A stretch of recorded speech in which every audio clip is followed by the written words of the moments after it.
Hey everybody. Alright, now don't jump all over me just because of the title of the video. I do think plots are absolutely crucial and pivotal to pretty much any good deer management slash habitat plan.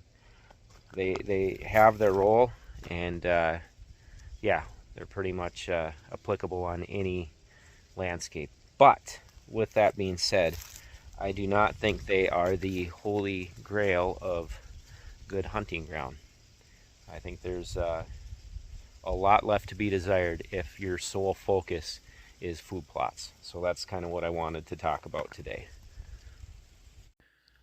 Now, it was about a year ago that I wrote an article for the Minnesota Deer Hunters Association with this same exact title.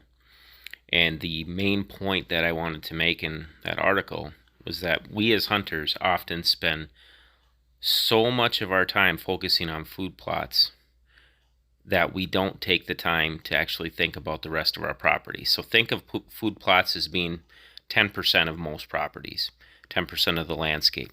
Well, there's 90% left that goes unmanaged and untouched by the average hunter. We need to start taking the time to actually focus on that remaining 90%.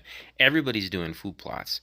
So if you think that focusing on your food plots and making them absolutely pristine is going to really set you apart from your neighbors and make your land the ultimate attraction, that's just not going to be the case.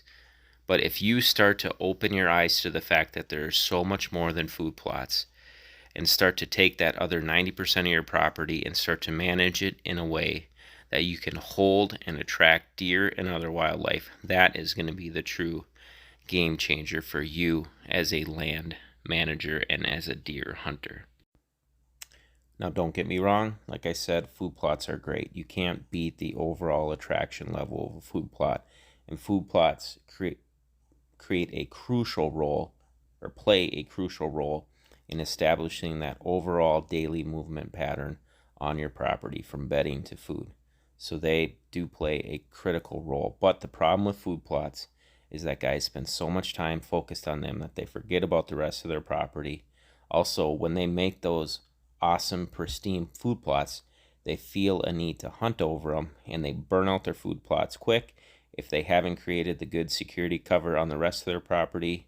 The fact their food plots are burnt out and they have no good holding cover on their property means that their hunting is going to dwindle real quick. Their overall hunting success is going to dwindle real quick.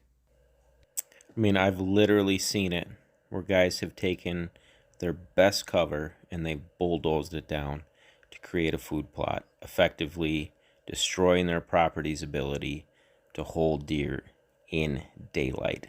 Then they're relying on the deer to come from their neighbors to their food plots, which they hunt hard and burn out. So, moral of the story, food plots are great.